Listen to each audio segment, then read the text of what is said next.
हम में सामाजिक अंतरात्मा नहीं थी, सामाजिक चेतना नहीं थी, क्योंकि असल में हम सब लोग हरामखोर थे। और मज़ा ये कि वैसे व्यक्तिशः हम बुरे भी नहीं थे, भले मानस कहलाते थे, अच्छे आदमी थे। अच्छा आदमी वो होता है जिसकी बुराई ढक जाती है, चाहे आप ही आप, चाहे किए कराए से। हम ऐसे भले मानस थे। हमने उस गली के बीच में से गटर पार की थी कि एक सांवली औरत दिखाई दी, जिसका नाक नक्श संग मूसा की चट्टान में से काटा गया दिखाई देता था। वो इतनी मजबूत थी, उसका स्नायु संस्थान इतना दृढ़ था कि लगता था उसका चेहरा भी, जिसकी रेखाकृति सरल और निर्दोष थी, उसी शक्ति और दृढ़ता का परिचायक है। कोई भी कह देता कि उसके श्यामल मुखमंडल पर एक गौरवपूर्ण अभिमान, एक मजबूत गुस्सा और एक थमी हुई रफ्तार है। मुझ पर उसके सौंदर्य का, यदि वो सौंदर्य कहा जाए तो, एक हल्का सा आघात हुआ और मुझे गोरकी की कहानियों के पात्र याद आने लगे। गुलमोहर के पेड़ के नीचे जाने क्या बीनते हुए फटेहाल लड़के, पेड़ के नीचे पत्थर पर बैठा हुआ आवारा चेहरा, और अब ये स्त्री मूर्ति जो मानो संग मूसा की चट्टान काट करके बनाई गई हो। सुनहरे चेहरे वाले ने कहा, ये धोबिन है, मेहनत से उसका शरीर बना है। मेरे मुंह से निकल गया, चंडीदास की प्रेमिका। जगत ने मुझे सुधारा। चंडीदास की प्रेमिका के चेहरे पर इतने कठोर भाव नहीं हो सकते। मैं तुरंत ही अपने आप को सुधार कर बोला, वो चंडीदास की प्रेमिका की बहन तो हो सकती है। नहीं, वो तो गोरकी की कोई पात्रा है। सुनहरे चेहरे वाले समाजशास्त्री और राजनीति शास्त्री था। उसने कहा, ये मिक्स्ड ब्लड यानी वर्ण संकर है, मेस्टीजो, दक्षिण अमेरिका के वर्ण संकर के समान है। और मुझे देखकर वो हंस पड़ा। मैं उसका भाव समझ गया। इस शहर में समाजशास्त्रीय लोकप्रिया की ओर इशारा था। यहाँ के इस क्षेत्र के, इस मध्य के मूल निवासियों ने शायद ही कभी राज्य किया हो। साधारण जनता मूलतः किसान थी। वो निचली जातियों से बनी थी। राजस्थान के और पश्चिम उत्तर प्रदेश के, आंध्र के और महाराष्ट्र के लोगों ने आकर यहाँ जमीन जायदाद बनाई। यहाँ के मध्य वर्ग इन्हीं लोगों से बना और पुराने जमाने से इन जमीन जायदाद बढ़ाते हुए यहाँ के निम्न मध्यवर्गीय स्त्रियों को अपने घर में रखा, और उससे जो वर्ण संकर संतानें पैदा हुई वो भी अंततः उसी निचली जनता में मिल गई। निसंदेह इस जनता में भीतर ही भीतर उच्च वर्गीय हिंदुओं के प्रति असंतोष और विरोध का भाव पैदा होता गया, और राजनीति के अभाव में उसने पुराने जमाने में ही सामुदायिक रूप ग्रहण कर लिया। नतीजा ये हुआ कि निचली जातियों में सुदूर अतीत में ही सतनामियों और कबीरपंथियों का जोर बढ़ा और प्रभाव बढ़ा, और आधुनिक काल में ईसाई मिशनरियों का, और अंततः तो बहुतेरे नवबौद्ध भी हो गए। फिर भी उस निचली जनता में जो सनातन धर्मी बने रहे, उन्होंने अपना संस्कृतिकरण करते हुए जनेऊ पहनना शुरू कर दिया और अपने अपने बच्चों को आधुनिक प्रकार की शिक्षा दीक्षा दिलाने का प्रयास करने लगे। उनकी दुनिया ही अलग थी। वो एक अलग ही राष्ट्र था। वो श्यामल जन समुदाय अपने ढंग से सोचता था, और उनके मोहल्लों में और गांव-गांव में उनके आसपास अपने लीडर पैदा हो रहे थे। वो लीडर सामने दिखाई नहीं देते थे। राजनीति में उनकी दिलचस्पी नहीं थी, लेकिन राजनीतिक पार्टियां वोटों के लिए उन्हीं मुखियाओं के पास जाती थीं और फिर उस श्यामल जन समुदाय को बड़े ठाठ से भूल जाया करती थी। सुनहरे चेहरे वाला हमारा साथी बड़ा मज़ेदार आदमी था। वो था तो मारवाड़ी का बच्चा, जिसके कई मकान बीकानेर में थे, लेकिन उसका घर इसी शहर से 72 मील दूर एक गांव में था। वो बड़ा ही घुमक्कड़ था। उसे एक जगह चैन नहीं पड़ती थी। वो अपने आचार विचार से समाज के छोटे और समाज के बड़ों में भेद नहीं करता था। उसकी निरीक्षण शक्ति अद्भुत थी। वो इस प्रदेश की जनता को खूब अच्छी तरह जानता था। उनकी गंदगी और धुएंदार होटलों में चाय पीने में उसे मजा आता था। बहुत ही अपने मन से उनसे पेश आता था। अब मुझे समझ में आया कि वो मुझे कहाँ ले जा रहा है। वो हमें इसी प्रकार के होटल में ले जा रहा था। सुनहरे चेहरे वाले ने मुझसे पूछा, आप अब हेमिंग्वे भूल जाइए, मैं आपको गंदी जगह में बहुत अच्छी चाय पिलाने ले जा रहा हूँ। अब सड़क आ गई थी। होटल सड़क पर था। पान वालों की 3 दुकानें वहां थी। हम जो ही होटल में घुसे, जगत ने अपनी फर्राटेदार अंग्रेजी में कहा, अगर बॉस ने देख लिया तो वो तुरंत ही हमें इंस्टीट्यूशन अर्थात संस्था से बाहर निकाल देंगे। मैं तो मिस्टर बचावत को आगे कर दूंगा, कहूंगा कि ये मुझे वहां ले गया था। मैं तो भोला भाला आदमी हूं, मैं क्या जानूं कि वो मुझे किस बदनाम जगह ले जा रहा है। ये कहकर जगत जोर से हंस पड़ा। सुनहरे चेहरे वाले ने उसकी ओर आंखें गड़ाते हुए और गंदी गाली देते हुए कहा, जबान बंद करो, डिसरेप्यूटेबल तुम होगे। साले तुम्हारे। जगत ने इन गालियों को प्यार के फूलों की बरसात के रूप में ग्रहण कर सुनहरे चेहरे वाले की पीठ थपथपाते हुए कहा, मेरे उपन्यास का नया अध्याय तुम्हारे चरित्र से और होटल से शुरू होगा, मिस्टर बचावत।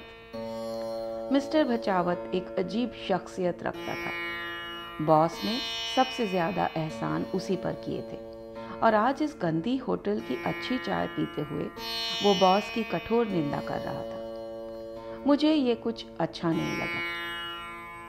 मजेदार बात यह थी कि मैं खुद उनकी आलोचना कर जाता था, तब मुझे बुरा नहीं लगता था, लेकिन उसके मुंह से उनकी बुराई सुन मुझे आश्चर्य हुआ और दुख हुआ। मैंने गंभीर होकर चाय की चुस्की लेते हुए उससे पूछा, क्यों यार, तुम्हारा कानून क्या कहता है?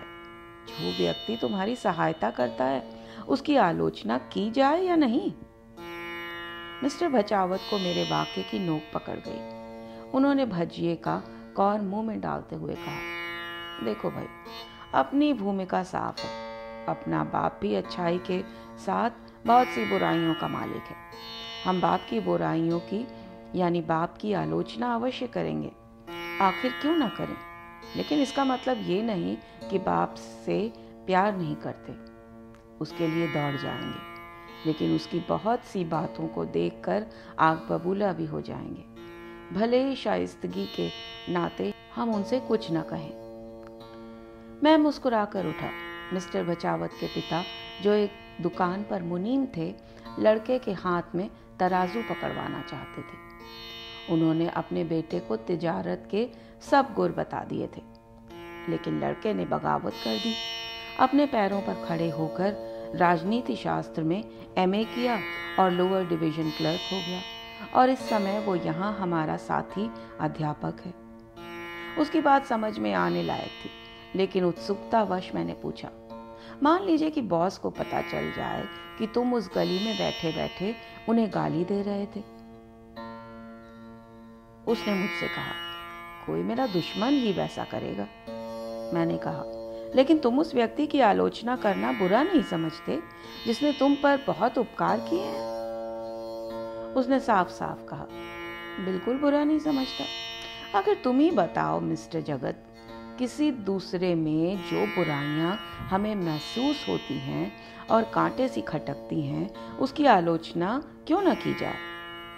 मैंने जवाब दिया, मनुष्यता यही कहती है कि उपकार का बदला अपकार से न दिया जाए। बचावत ने जिद करके कहा, लेकिन आलोचना यदि गलत हो तो अपकार का ही एक रूप क्यों न समझा जाए? मैंने बात आगे बढ़ाई, लेकिन बॉस तो वैसा नहीं समझता, दुनिया तो वैसा नहीं समझती, लोग तो वैसा नहीं समझते। बचावत ने अब जिद पकड़ ली। उसने कहा, देखो भाई, ये साफ साफ बात है, ये हमारे तुम्हारे बीच की बात है। जानते हो ना कि हमारे बॉस साहब कौन हैं? इस शहर के नामी गिरामी शैतान हैं। उनके जमाने में मजदूरों पर कितनी बार लाठीचार्ज नहीं हुआ या गोलियां नहीं चलाई गई। रियासत के ज़माने में अंग्रेज़ पॉलिटिकल एजेंट के कहने से कितने ही कांग्रेसी जेल में सड़ा दिए गए और मार डाले गए। ये सब पुराना किस्सा है, लेकिन इस किस्से का एक प्रमुख पात्र कौन है जिसके जरिए ये सब किया जाता था? हमारे बॉस के जरिए। आज भी देखो ना, बगीचे में से आंवले तोड़ कर ले जाने वाले लड़कों को उस शख्स ने, जिसे 2 कदम चलने में भी तकलीफ होती है, कितना नहीं पीटा, और हमारे दरबार के लोग ताकते रह गए। रिश्वत देना, रिश्वत लेना बुराई तो है ना, उसका प्रयोग करते हुए कितने काम नहीं किए कराए जाते, लेकिन चोरी, और वो भी खाने पीने की चीज़ों की, ज़मीन जायदाद की, उसके लेखे जघन्य अपराध हैं। सामने के तालाब में फटे हाल लड़के मछली चुराने जाते हैं, उन्हें किस तरह ठोका पीटा जाता है। क्यों?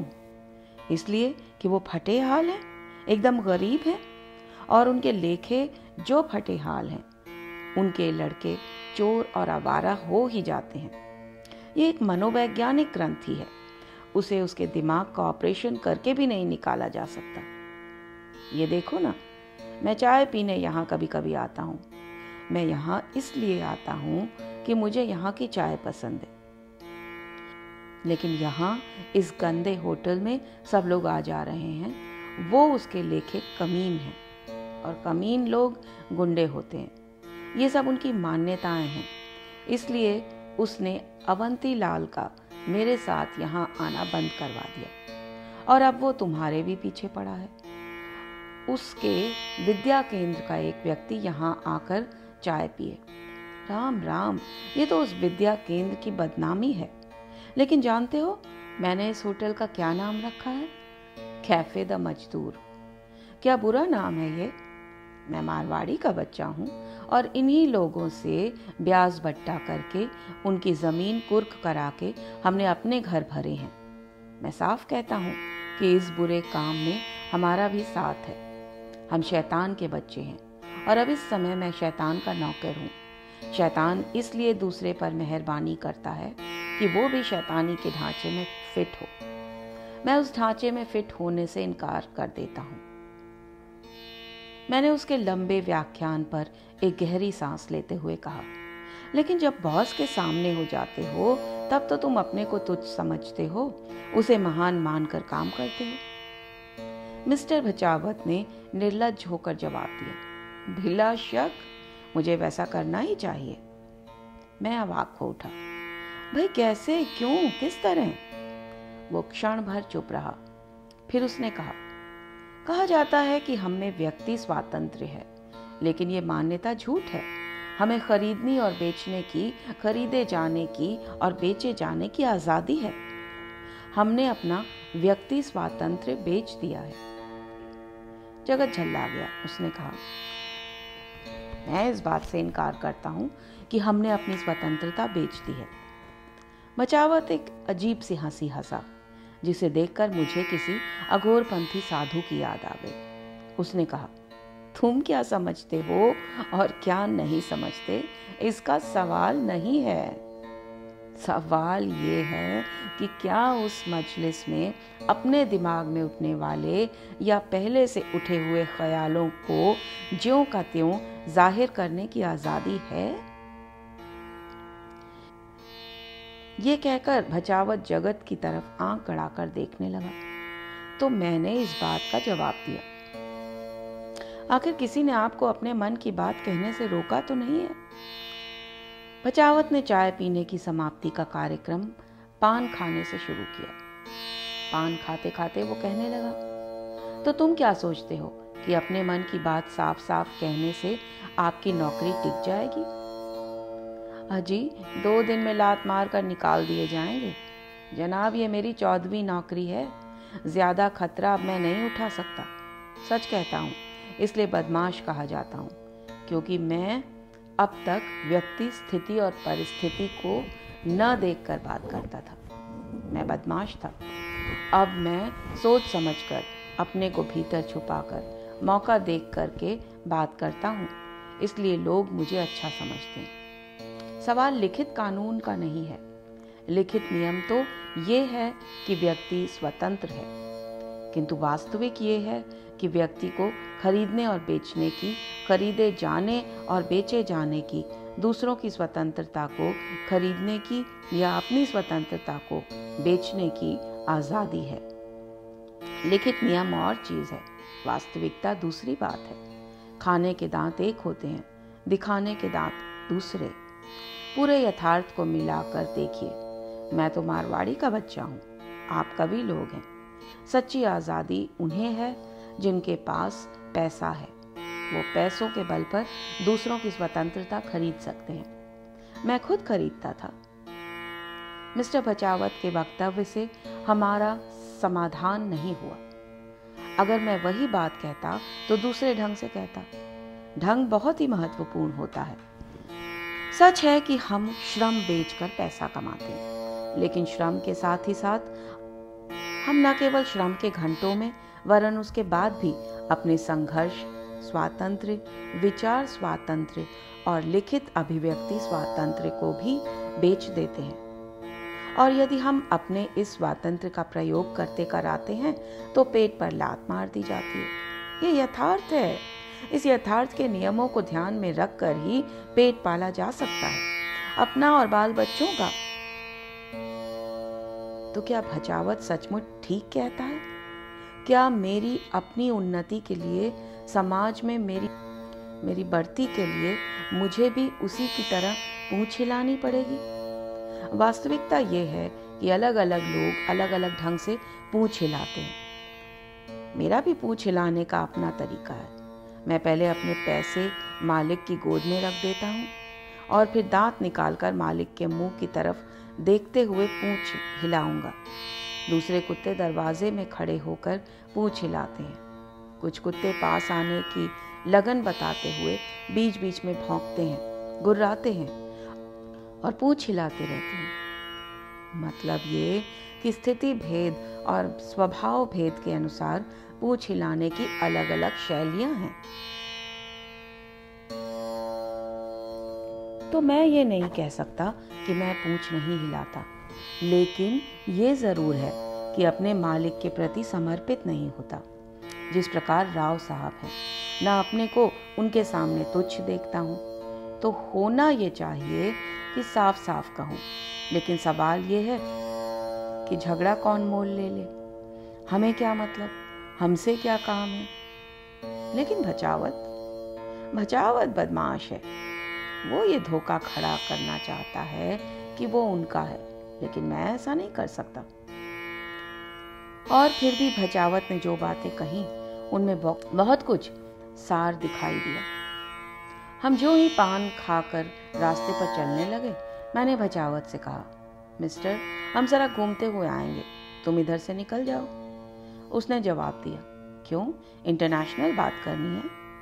खैर जाओ, मैं कह दूंगा कि वो इंटरनेशनल बात करने निकल गए हैं। बचावत डग बढ़ाता हुआ निकल गया और मैं वहीं 2-4 कदम इधर उधर हुआ। मैंने कहा, जगत, किधर चलें? जगत स्तब्ध खड़ा रहा। उसने कोई जवाब नहीं दिया। मैं ताड़ गया कि वो दरबार में जल्दी हाजिर होना चाहता है, जिससे कि वो फिजूल की बातचीत का विषय न बने। बचावत जब आगे के चौराहे पर पहुंच गया होगा, तब हम बिजली के 4 खंबे के पीछे धीरे धीरे पैर बढ़ा रहे थे। मैं बहुत उदास हो गया था, दिल भारी हो उठा था। लगता था कि पैर आगे नहीं उठ रहे हैं। अगर वहीं कहीं कोई जगह बैठने की होती तो मैं अवश्य बैठ जाता। एक गमगीन सूनापन दिल में घिर रहा था। दिमाग में अंधेरे के पंख भन्ना रहे थे। भयानक व्यर्थता का भाव रह रहकर उमड़ उठता था और अपनी असमर्थता का भान घुटनों में दर्द और दिल में कलोर पैदा करता था। और मुझे गालिब का शेर याद आया, कोई उम्मीद बर नहीं आती, कोई सूरत नजर नहीं आती, मौत का एक दिन मुअय्यन है, नींद क्यों रात भर नहीं आती। अपने बचपन और नौजवानी में ऐसे ही किन्हीं क्षणों में मुझे मृत्यु के अंधेरे में चिरकाल में समा जाने की इच्छा होती थी, लेकिन अब मैं इस प्रकार की कल्पना विकास की सुविधा भी नहीं उठा सकता। मुझे इन जलते रेगिस्तानों पर पैर रखते हुए ही चलना है। लेकिन मुझे अब आगे चलना भी दूभर हो गया। सामने अंधेरे में एक सिंधी की चाय की दुकान पड़ती थी। उसके भीतर कमरे में एकांत था। उस एकांत के लिए मैं तड़प उठा। एकांत मेरा रक्षक है, वो मुझे प्राण देता है और बहते हुए खून को अपने फावे से पोंछ देता है। जगत मेरी इच्छा समझ गया। अंधेरे भरे एकांत कमरे में, जिसके ऊपर एक रोशनदान से धुंधला प्रकाश आ रहा था, हम दोनों जाकर धप से बैठ गए और लगभग 10 मिनट तक चुपचाप बैठे रहे। पानी पिया, उसके बाद एक एक कप चाय। मैंने जगत से कहा, हम कितने अकेले हैं। जीवन में कहीं कोई मीनिंग, कोई अर्थ चाहते हैं और वो भी मिल नहीं पाता। जगत ने अंग्रेजी में कहा, ये इसलिए कि हम में संकल्प शक्ति नहीं है। अगर हम इन्हें धुतकार दें तो ये हमारा क्या कर लेंगे। मैं पल भर चुप रहा। मैंने कहा, धुतकारना आसान है, मेरी भी ये 15वीं नौकरी है, लेकिन पेट पालना बहुत मुश्किल है। मेरे घर में सारे दुर्भाग्य मौजूद हैं, लंबे लंबे रोग, भारी कर्ज, कलह और मानसिक अशांति। ये 20 साल से घर किए बैठे हैं। उन्होंने मुझे ही चुना है। बाल बच्चों को सड़क पर फेंक कर भले ही मैं कुछ कर जाऊं, लेकिन मैं इतना कठोर नहीं हो पाता। कोई भी नहीं हो सकता। मैंने जगत से कहा, हमें अपने वर्ग में रहने का मोह है, निचले वर्ग में जाने से डर लगता है, लेकिन क्रमशः हमारी स्थिति गिरते गिरते उन जैसी ही होती जाती है। तो वहाँ सहर्ष ही क्यों ना पहुँच जाएं, लेकिन वहाँ भी मुक्ति नहीं है, क्योंकि उस स्थान पर भी घोरतर उत्पीड़न है। और फासले, कितने फासले हैं हमारे और तुम्हारे बीच में, तुम्हारे और भचावत के बीच में, भचावत के और किसी के बीच में। ये दिल मिलने नहीं देते। और ठीक इसी क्षण जगत न मालूम किस फुर्ती से चल विचल हो गया। वो बीच में कूद पड़ा। उसने मेरे आत्मनिवेदन में हस्तक्षेप किया और कहने लगा, अमेरिकी लेखकों ने भी इसी तरह की परिस्थितियों का सामना किया है। ये कोई नई परिस्थिति नहीं है। मैं सिर्फ हंस दिया, यद्यपि जगत की बात में सार तत्व था। और फिर हम मशीन की भांति वहां से उठ खड़े हुए। निश्चय अस्पष्ट और अधूरा मेरे दिमाग में चल विचल होने लगा। मैंने मुंह लटकाकर रास्ते में जगत से कहा, आदमी आदमी के बीच के फासले दूर कैसे होंगे। जगत ने एक गहरी सांस ली। उसने कहा, इनको बातचीत से दूर नहीं किया जा सकता, क्योंकि वहां तरह तरह के भेदों के दलदल हैं। तब मैंने मानो जोर से चीख कर कहा, हाँ, हमें इस दलदल को सुखाना होगा, लेकिन उसके लिए तो किसी ज्वालामुखी की ही आग चाहिए। बातचीत और भी थकाए डाल रही थी। एक अबूझा दर्द भर रहा था। लगता था हम किसी अंधेरी सुरंग में भटकते भटकते अब यहाँ पहुंचकर एक दीवार का सामना कर रहे हैं, जिसके रास्ते आगे नहीं हैं। जो ही हम बीच बगीचे में वापस पहुंचे, हमें दूर से दिखाई दिया कि दरबार लगा हुआ था। एक गहरी झेंप हमारे चेहरे पर छाने का प्रयत्न करने लगी। केंद्र में हमारे बॉस बैठे हुए थे। बॉस एक ठिगने कद के और चौरस पीठ के व्यक्ति थे, जिनके चेहरे पर तिकोनापन था। एक छोटी संवेदनशील नाक थी और छोटी ठुड्डी। आंखें बड़ी बड़ी और गोल थीं। एक क्षण भर में वो क्रोध में उत्तेजित हो सकते थे और दूसरे ही क्षण ठंडे होकर मुस्कुराकर कोई मजेदार किस्सा सुना सकते थे। उन्हें देखकर मेरे हृदय में अनायास प्यार उमड़ता। उनके व्यक्तित्व में एक चमत्कार अवश्य था। वैसे वो बहुत बुलंद आदमी थे और किसी के आगे झुकना उन्हें पसंद नहीं था। यद्यपि किसी भावावेश में आकर वो नर्म हृदय भी हो सकते थे। इस समय उनके चेहरे पर एक मुस्कुराता प्रेम भाव और आंखों में आर्द्र तल्लीन दृष्टि थी, जो ये बताती थी कि उनसे सुकुमार कांपते चित्र उत्तेजित होकर नए नए कोमल भाव तरंगित करते रहते हैं। उनके पास श्री भचावत बैठे हुए थे। ऐसा लगता था कि उन्होंने अपना बोलना अभी बंद कर दिया है और उनके मस्तिष्क में अभी भी वाक्य चित्र उभरे जा रहे हैं। जब ऐसा होता है तब ये साधारणतः अपनी एक जांग को दूसरे पर रखकर धड़ को आगे कर किसी उत्तेजित गंभीर भाव प्रवण मुद्रा में सामने झुके हुए दिखाई देते हैं। इस समय उनकी मुद्रा भी उसी प्रकार की है। उनके पास अपने को अस्तित्वहीन बनाकर, निशेष बनाकर एक नामहीन छाया बैठी हुई है, जो इतनी पीली है कि ऐसा लगता है मरघट में से चिता पर से अभी उठकर आई है। ये सज्जन गणित शास्त्री हैं। उनके बगल में एक महोदय बैठे हैं, जिनकी बैल की सी मोटी गर्दन पर एक नीला रुमाल लिपटा हुआ है। ये महोदय ठिगने और चौड़े तो हैं ही, उनके चेहरे पर जुड़ी हुई आंखें बहुत बारीक हैं और एक आंख कानी है। उनके माथे का ढाल ऊपर से नीचे की ओर जा रहा है। माथा एकदम छोटा तंग है। उनकी चौड़ाई 3 अंगुल से शायद ही बड़ी हो। सिर लगभग चपटा है और पीछे की तरफ एकदम समाप्त होता है, जिससे ये लगता है कि गर्दन ही सर पर चढ़ गई है। चेहरा खूब भरा हुआ, गोल और छोटा है। नाक छोटी, तीखी और संवेदनशील है और छोटे छोटे होंठ हैं। कुल मिलाकर लोग उनकी तरफ एकदम आकर्षित होते हैं, किंतु उन पर उस व्यक्तित्व का प्रभाव बुरा पड़ता है। इस समय उनके मुंह में चॉकलेट की गोलियां भरी हुई हैं। जेब में तो वो उन्हें हमेशा रखते ही हैं। उनके पास कुर्सी पर एकदम दुर्बलकाय ऊंची लड़की बैठी हुई है, जिसके लंबे चेहरे पर चश्मा लगा हुआ है। सारा चेहरा 4 लंबी सलवटों में बांटा जा सकता है और वो ऐसा बिगड़ा हुआ सा लगता है मानो उन्होंने कोई निहायत कड़वी दवाई अभी अभी खाई हो और उसकी डकार आ रही हो और न आ पाती हो। वो रसायन शास्त्री हैं। उनके बगल में एक भीमकाय व्यक्ति बैठे हुए हैं, जिनकी पीठ कम से कम 2.5 फुट ऊंची होगी और खूब चौड़ी।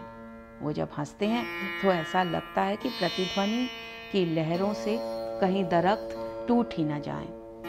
उनका चेहरा ऐसा भूरा सफेद है जैसे बाल का पुट्ठा हो। वो ऊपर से गोल, मांसल और पुष्ट हैं, नीचे से एकदम तिकोना। वो भी चश्मा पहने हुए हैं और ऐसा लगता है जैसे वो हर चीज को घूर कर देख रहे हों। वो भूरी नेहरू जैकेट पहने हुए हैं और इस समय हाथ में रखे अपने डंडे को हिला डुला रहे हैं। वो संस्कृति के विद्यावारिधि हैं। उन्होंने भारतीय संस्कृति पर एक शोध ग्रंथ भी लिखा है। वो यहाँ काफी प्रतिष्ठित माने जाते हैं। सिर्फ मिस्टर भचावत उन्हें छेड़ते रहते हैं।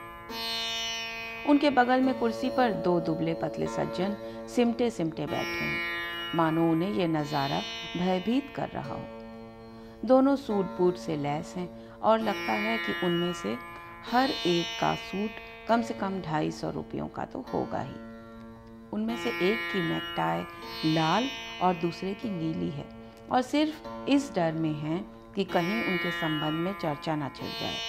उनके बगल में बड़ी ही गौर भावना और शालीनता के साथ कंजी आंखों वाला एक गोरा नवयुवक बैठा हुआ है, जिसके बारे में कहा जाता है कि कॉलेज के ज़माने में उस पर कई लड़कियां मरती थी। वो इस समय सादे पोशाक में अपने प्रभावशाली व्यक्तित्व में खोया हुआ है, मुस्कुरा रहा है। वो दर्शन शास्त्री है। उनके पास कुर्सी के एक हिस्से पर झुककर और तिरछे होकर राव साहब बैठे हैं, जिनके मुखमंडल पर श्रम की थकान के साथ ही साथ संतोष की निस्तब्धता भी विराजमान है। उनके बाजू में 4-5 कुर्सियां खाली पड़ी हैं।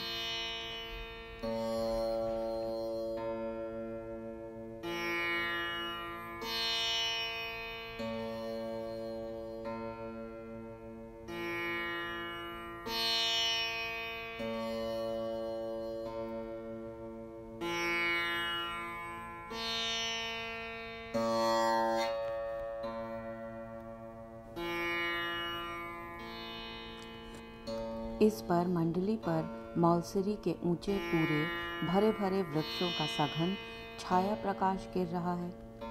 हमने बॉस को नमस्कार किया और चुपचाप अपनी कुर्सियों पर जाकर बैठ गए। 3-4 मिनट में हमने नए वातावरण से अपने आप को जमा लिया और अपेक्षा भाव से चारों ओर देखने लग गए, किंतु वहाँ वातावरण पूर्णतः प्रशांत था और मुझे समझ नहीं आ रहा था कि ऐसा क्यों है।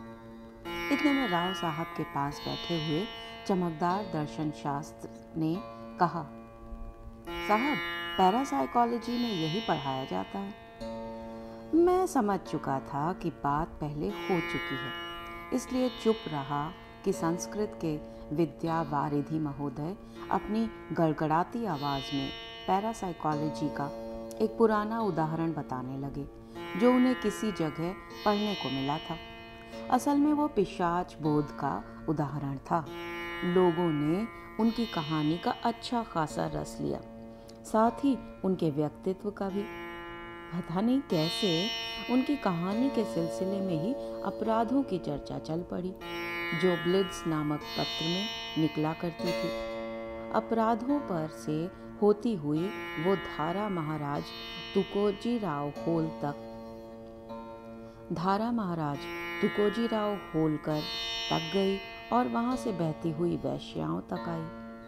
फिर संस्कृत के विद्यावारिधि ने गणिका और वैश्या का भेद बताया और फिर उन शहरों पर चर्चा चल पड़ी जहां वैश्याओं के प्रसिद्ध मोहल्ले हैं। फिर उन शहरों की अन्य विशेषताओं पर दृष्टि जाते ही यूनिवर्सिटीज के प्रशासन पर चर्चा चल पड़ी थी और फिर विद्यार्थियों की अनुशासनहीनता की घाटी में से बहती हुई वो धारा राजनीतिज्ञों पर गई और वहां से बहती हुई चुनाव तक आ गई, बंबई के चुनाव तक। कृष्ण मेनन के चेहरे पर भी चर्चा चली और वहां से वो अंतर्राष्ट्रीय राजनीति का किनारा छूती हुई राजनीतिज्ञों द्वारा दी जाने वाली पार्टीज तक पहुंच गई और इन पार्टीज से वो बहती हुई शराब के किस्मों तक आई और फिर वहां से अंग्रेजों के खान पान से होती हुई वह महाराष्ट्रीय वरण और पूरन पोड़ी तक पहुंची और फिर वहां से एक विस्फोट की भांति मोदी गर्दन वाले अर्थशास्त्री से प्रश्न पूछा गया। प्रश्न पूछने वाले स्वयं बॉस थे। बताओ, तुम कितने रसगुल्ले खा सकते हो? मिस्टर राजभोग ने कहा, यही लगभग 2 सेर। बॉस ने कहा, 3 सेर खाओगे? राजभोग ने कहा, नहीं, इतना नहीं खा सकते। अच्छा, तुम्हें 5 रुपए दूंगा अगर तुम इतना खा जाओ तो। नहीं साहब, इतनी कीमत में इतनी तकलीफ नहीं उठाई जा सकती। अच्छा, 10 रुपये? मोटी गर्दन वाले महोदय एकदम उठ खड़े हुए और कहने लगे, मैं एकदम तैयार हूँ। इतनी मिठाई तो बचपन में खा जाता था। और ठहाका मारकर हंसने लगे। मिस्टर राजभोग के लिए 3 सेर, हम सब लोगों के लिए 2 सेर मिठाई का ऑर्डर दिया गया।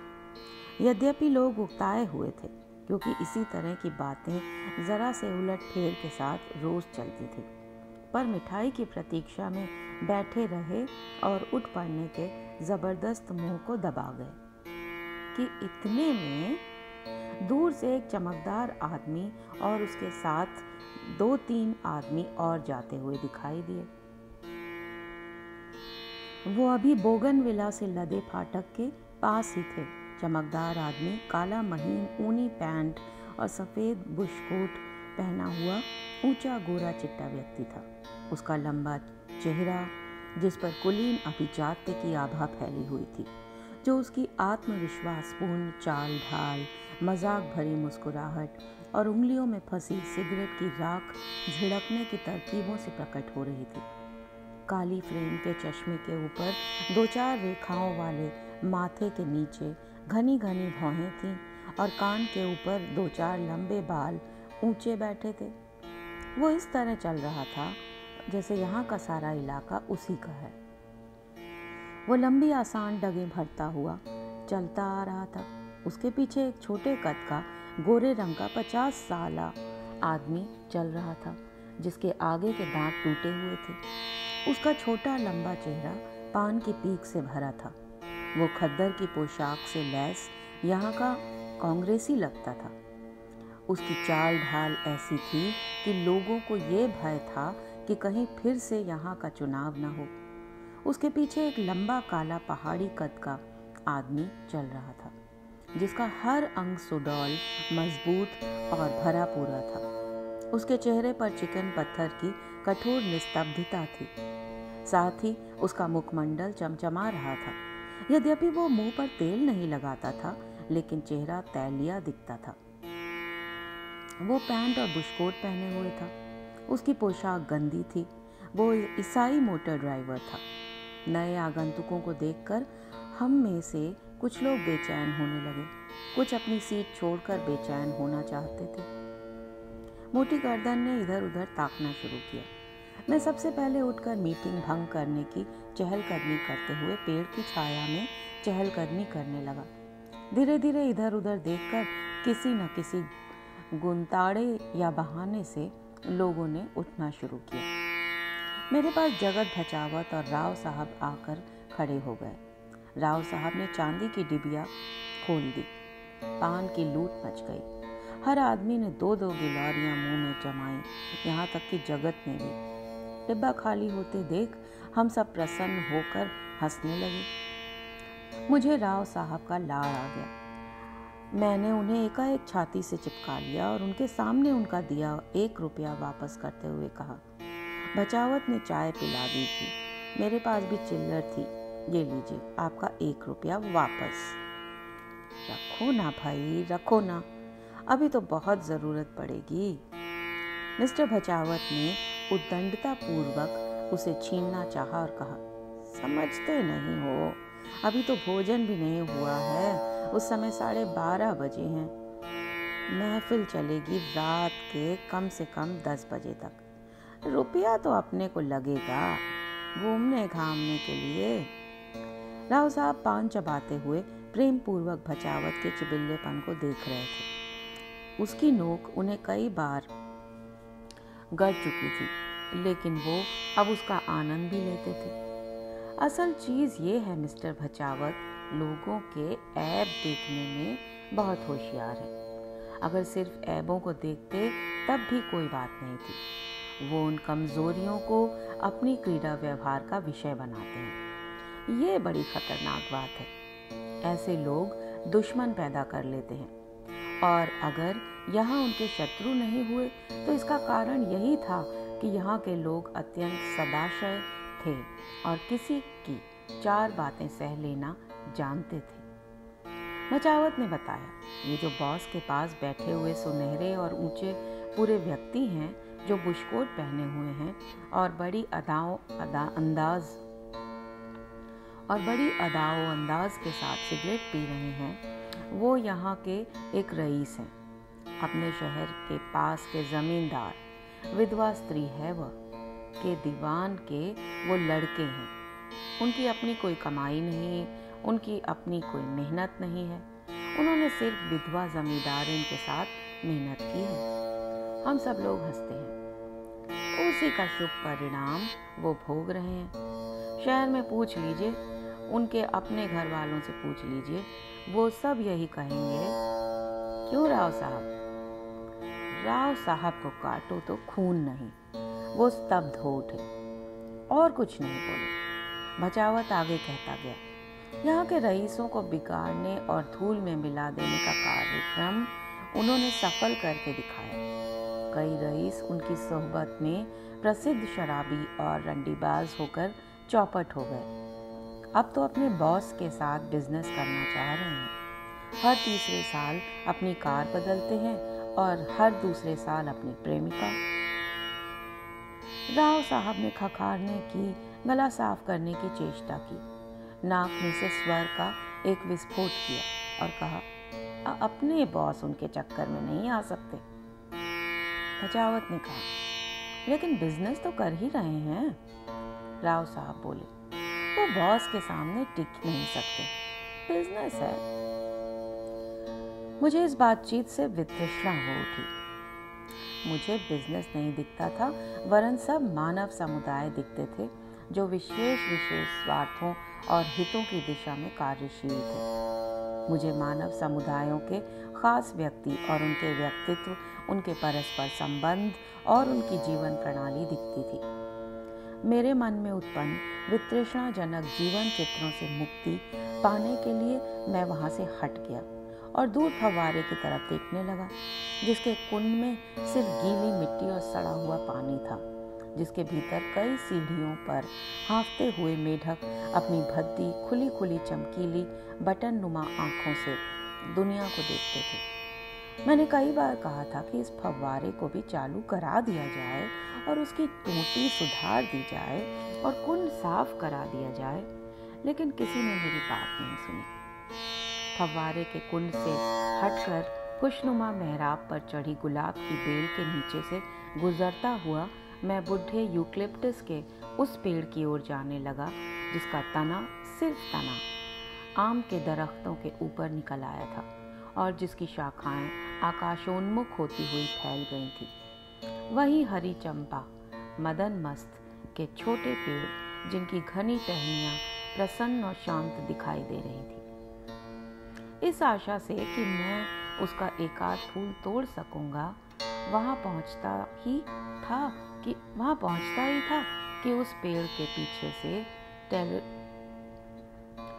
इस आशा से कि मैं एकाध फूल तोड़ सकूंगा, वहां पहुंचा ही था कि उस पेड़ के पीछे से टेरिलीन की पैंट और बुशकोट पहने गठियल ठिगने कंजी आंखों वाले दर्शन शास्त्री का चमकीला चेहरा सामने आया, जिस पर उदासी और उकताहट की मटमैली आभा फैली हुई थी। मुझे देखकर अपने शरीर को ढील देकर वो एक पैर पर जोर देकर खड़े हो गए और चिंताशील आंखों से मुझे देखने लगे। मैंने उनसे हाथ मिलाया और उस हाथ मिलाने में ही मुझे मालूम हो गया कि पल भर के लिए ही क्यों न सही दिल मिल गया है। मैं क्षण भर के लिए उन उदास शिथिल कंजी आंखों के कत्थई सितारे देखने लगा कि इतने में उसने अंग्रेजी में कहा, मान लीजिए कि यहाँ एक हत्या हो गई है। चौंकते हुए मैंने जवाब दिया, कितना बुरा विचार है। उसने कहा, लेकिन कितना मौजूद है।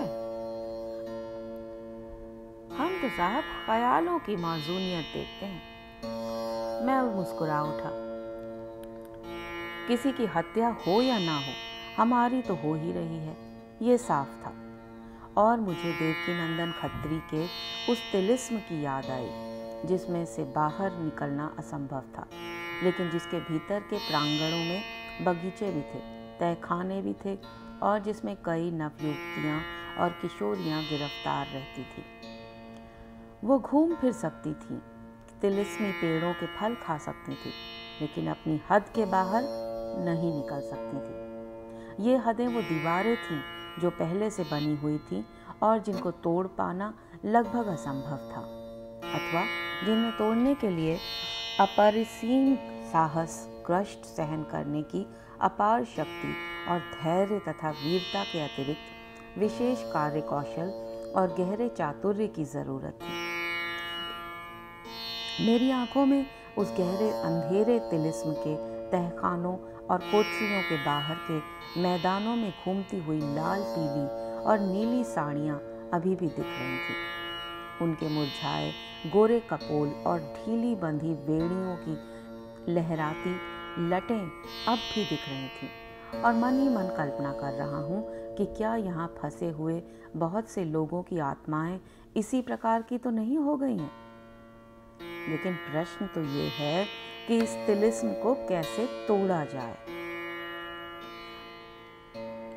मुझे अपने में खोया जान दर्शन शास्त्री ने पूछा, कहाँ गुम हो गए थे? लो, ये फूल लो। मदन मस्त का फूल सचमुच खूब महक रहा था, लेकिन उसकी मीठी मीठी महक दिल की राख पर फैल तो गई, लेकिन जहरीली हो गई, और उस जहर को मैं धीरे धीरे सूंघता रहा। दर्शन शास्त्री मेरे सम्मुख उपस्थित हो गया और मेरा हाथ पकड़ बगीचे की उस मुंडेर की ओर जाने लगा, जहां हमारे मकानों के पिछवाड़े में लगे हुए कैलेंडर के लंबे लंबे चमकदार हरे पत्तों वाले झाड़ झूल रहे थे।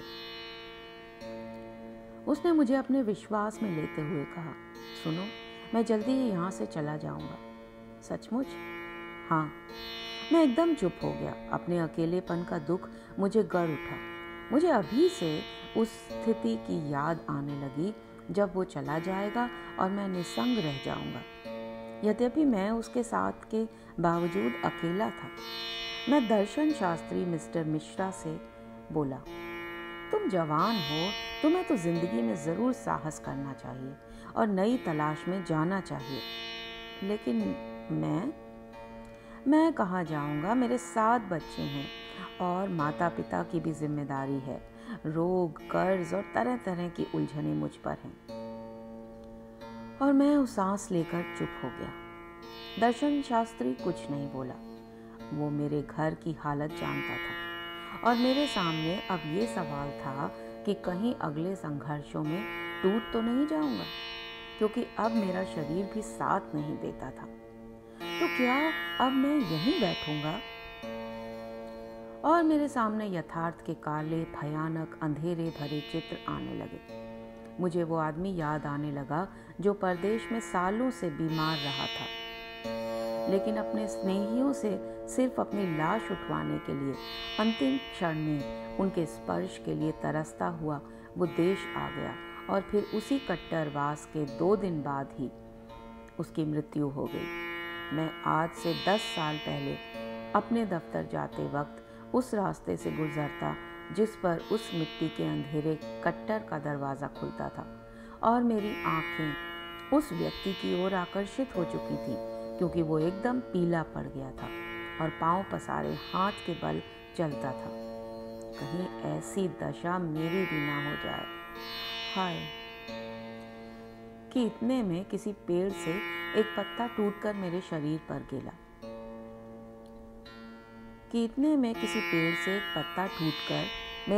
पर गिरा। मैं अनजाने ही उसे उठाकर देखने लगा और उसके घने हरे रंग में टहलती हुई नसों को देखने लगा। उसमें जवानी थी, नया रक्त था। मुझे उस पत्ते को चूमने की और अपने गालों पर उसे लगा लेने की तबीयत हुई, गो कि संकोचवश मैंने वैसा नहीं किया। इतने में जगत पीछे से दौड़ता हुआ आया और उसने हांफते हुए समाचार दिया, रूस ने एक और आदमी आसमान में छोड़ दिया है, टिटोव। वो अब तक 18 बार प्रदक्षिणा कर चुका है। दर्शन शास्त्री मिस्टर मिश्रा और जगत की होड़ लगा करती थी। मिश्रा ने पूछा, तुम्हें तो बहुत बुरा लगा होगा जगत, साला रूस क्यों आसमान में पहुंच रहा है? उसे तो नष्ट हो जाना चाहिए। मिश्रा ने जगत पर भद्दा अटैक किया। मैं क्या कह सकता था? जगत चुप रहा। मिश्रा कहता गया, लुमुम्बा की कविता जगत ने पढ़ी नहीं, पढ़ नहीं सकता, उसके दोस्तों के विरुद्ध जाती है। लोग कम्युनिस्टों को गाली देते हैं कि वो रूस चीन की ओर देखते हैं, लेकिन ये साले न सिर्फ ब्रिटेन अमेरिका की तरफ देखते हैं, उनके बैंकों में अपने रुपये रखते हैं। क्यों बे साले, ऑक्सफोर्ड या हार्वर्ड जा रहा था ना? तेरे पास इतना फॉरेन एक्सचेंज कहाँ से आया? तेरा अंतर्राष्ट्रीय पूंजीवाद यहाँ से लेकर तो अमेरिका तक एक जंजीर में बांधे हुए हैं, पैसों की जंजीर से। बेचारा जगत, भूला भटका जगत, आज गुस्से में लाल हो उठा। उसे महसूस हुआ कि उस पर झूठा आरोप लगाया जा रहा था। वो तो अमेरिकी साहित्य का प्रेमी है। अकस्मात जगत ने मिश्रा पर बुरी तरह अटैक कर दिया। पीछे से उसकी मोटी कमर पकड़कर उसके संतुलन को बिगाड़ते हुए उसे नीचे गिरा दिया कि इतने में मिश्रा ने उसे अपने आलिंगन में जकड़ लिया। इतनी जोर से उसे कसा और इतनी जोर से हंस पड़ा कि जगत हक्का बक्का रह गया। मिश्रा ने कहा, हमारे तुम्हारे बीच कोई झगड़ा नहीं है जगत, तुम्हारा हमारा प्राकृतिक सह अस्तित्व है, क्योंकि हम दोनों एबेलॉर्ड्स हैं। एबेलॉर्ड? दिमाग में एक बिजली कौंध उठी। एकाएक मुझ पर वज्र सा गिर पड़ा। एबेलॉर्ड, संत जिसने अपनी जनेंद्रिय को चाकू से काट दिया था, संत बने रहने के लिए।